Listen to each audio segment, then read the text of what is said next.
The most obsolete idea is go to school, get a job, work hard, save money, get out of debt, and invest for the long term in the stock market.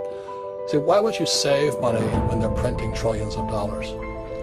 The gap between the 1% and 99% is massive. You see, it's not just money. But you have to step back and look at the bigger picture. So what do you do? In every one of us is a poor person. There's still a poor person inside me.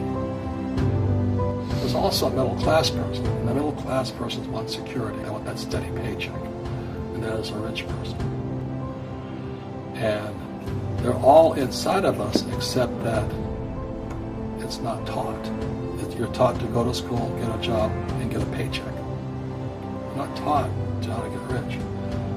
If you read Rich Dad, Poor Dad, my rich dad refused to pay me. He said the paycheck was one of the most damaging things you could take in your life. He says the moment you take a paycheck, you're an employee. And that's the mindset.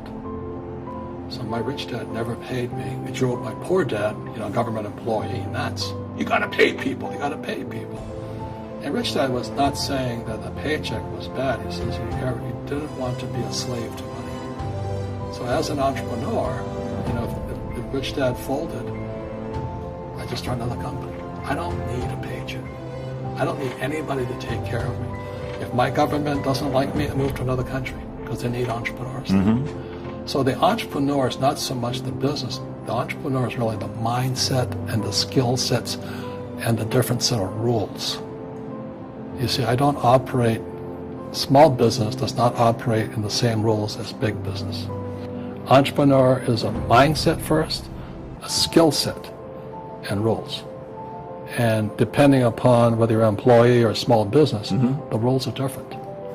The mindsets are different, the skill sets are different.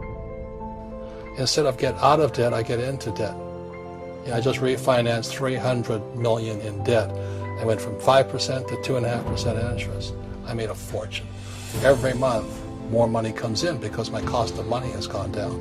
So while some financial experts are saying get out of debt, I'm saying learn how to use debt.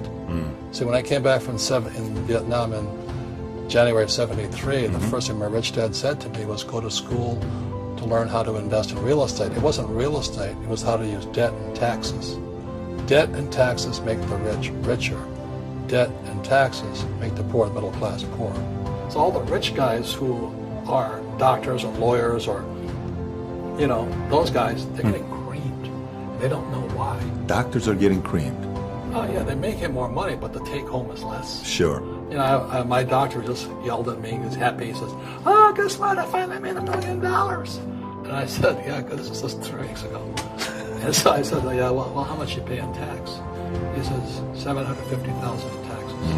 So his net was about $400,000. That's not bad. But when I make $1 million, I keep $1 million. And the reason is because I don't make it by working for money. See, if you work for money, you're taxed. So that's why lesson number 1 in Rich Dad, Poor Dad is the rich don't work for money. What we do instead is we create businesses as entrepreneurs. We acquire real estate. I don't invest in the stock market. Okay? So the reason is because as entrepreneurs, I have more control over my income, how much I make, and how much I pay in taxes. And because I'm an entrepreneur as well as an investor in real estate, I pay 0 tax. So every time I make, let's say, $1 million as an entrepreneur, I immediately invested in real estate. I have a 4-to-1 step up. So I put $1 million in real estate. I get $4 million from the bank. That's why I love banks. But the banks are screwing everybody else. Terrible, but it's good for me. That's why you say when you print, it's good for you, but when you print, it's bad for people that work for money. Because when you print, savers get creamed and people who work for money get creamed. When they print, debtors get rich. You see, debt and taxes make the rich richer, and debt and taxes make the poor middle class poorer. So when we have obsolete ideas, we get obsolete results. So what's happening for most people, the idea of going to school, getting a job, working hard, saving money, getting out of debt, buying your house because it's an asset, investing for the long term, is obsolete. The world has changed. The world changed in 1971 when President Nixon took us off the gold standard and money became debt. Today, the banks are charging you interest to save money. In other words, the banks don't want your money because they've printed too much of it. And that's why there's this bubbles in stocks and bubbles in real estate and all this. People are dumping the cash. Because as I said in here, savers are losers and cash is trash. And yet people, well, I want a high-paying job. Well, that's an obsolete idea. Get out of debt is an obsolete idea. You should learn how to get into debt, how to use debt to get rich. And they'll never teach you about taxes. The reason the 1% is way up here and the 99% are going this way is because when you print money, two things happen: inflation and taxes. It's crushing them. And any entrepreneur thinks, I'm just going to make money, I'm going to start a business and make a lot of money because of what we talk about. They really have got to smell the roses, man. You know, that's not what the real entrepreneurs are doing. Most entrepreneurs, there's 28 million small business owners in America. 24 million are one-person entrepreneurs. They're called non-employee entrepreneurs. So and that's what happens is when people don't really understand what an entrepreneur does. So most people are self-employed, but they're not really entrepreneurs. The self-employed pay the highest taxes of all, and nobody tells them that. Yeah, it's also called the entrepreneurial spirit. But what we were actually talking about was there's no such thing as a bad economy. You know, there's external, you and I, we all have an external economy, but we also have an internal economy. And the willpower is to change our internal economy. So for me, I can see the good and I can see the bad, and I don't really give a damn because I'm going to be rich anyway.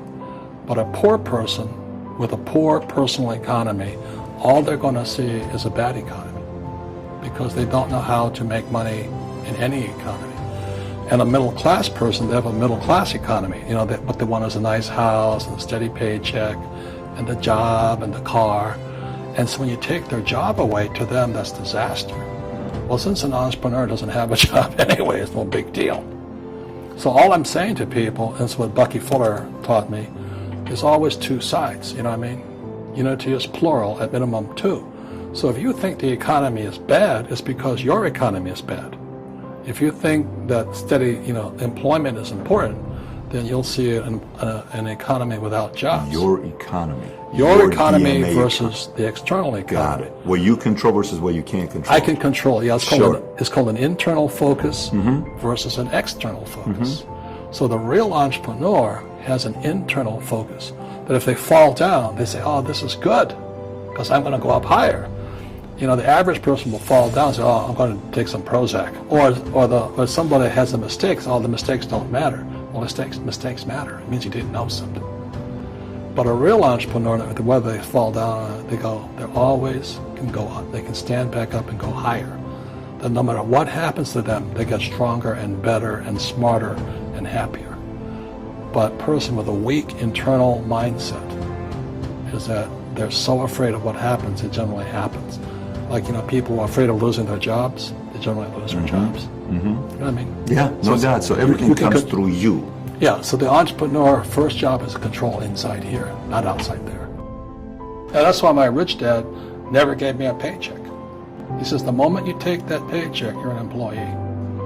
You've got to be stronger than that. It's about inside control.